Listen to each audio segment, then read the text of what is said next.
do highlight some shortcomings of the current system. Chris Ockenvold. Thank you, Mr. Chair. It is, as always, a pleasure to debate these matters with Chris Pafoy, who we've just heard from. But I really feel, not sure what he had for dinner, but I really feel he's arguing against himself.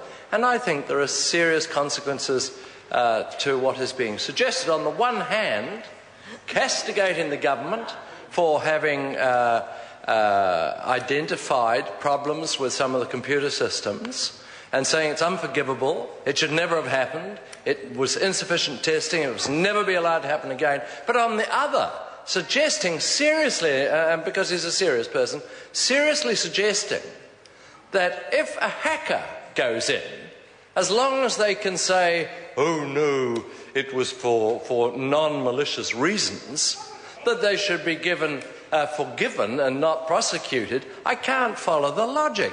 If people breach security, they breach security. And for someone in this House to stand up and say, that's fine, leaves me somewhat amazed. And I'm sure on reflection, he would not expect the Minister, on the one hand, to say, yes, it was dreadful that we had those security breaches, but no, as long as they can say it was without malice and it was just to highlight a problem, that's okay. I had the experience of losing my company identification to a well-established company who handle information, bank details and everything else. They sold their files. They sold their files to American interests. And American interests then had the liberty to phone you up and ask you about your business. They already knew all about it. They had everything there. We got your file right on our desk. We feel that you should buy these shares, and so on and so forth. There was no protection against that company doing that. There was no protection.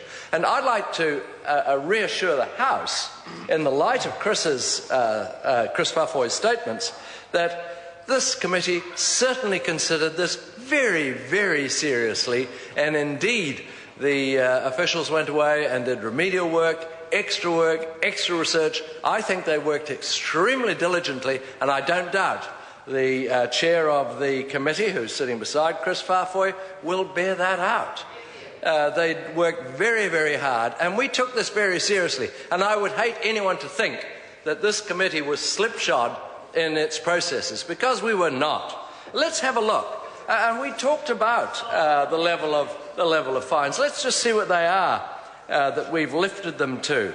It was previously imprisonment for a term not exceeding 10 years or a fine not exceeding $250,000.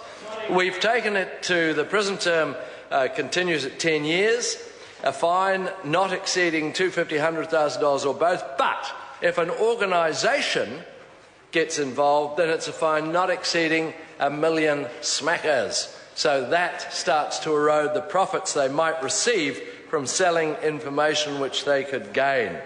So it becomes quite a risky operation. But I wouldn't be at all surprised, because this is valuable information, I wouldn't be at all surprised if an organisation, a shonky one, wasn't prepared to give it a go, have a go, see if it works. If it does, fine. Pocket the profits. If it doesn't, we were doing it for non-malicious purposes to show there was a breach in the system.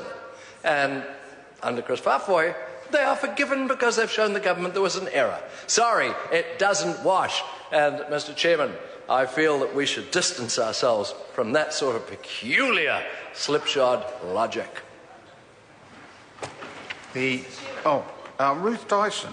Mr. Chairman, I didn't realise that the member who's just resumed his seat was going to do so rapidly.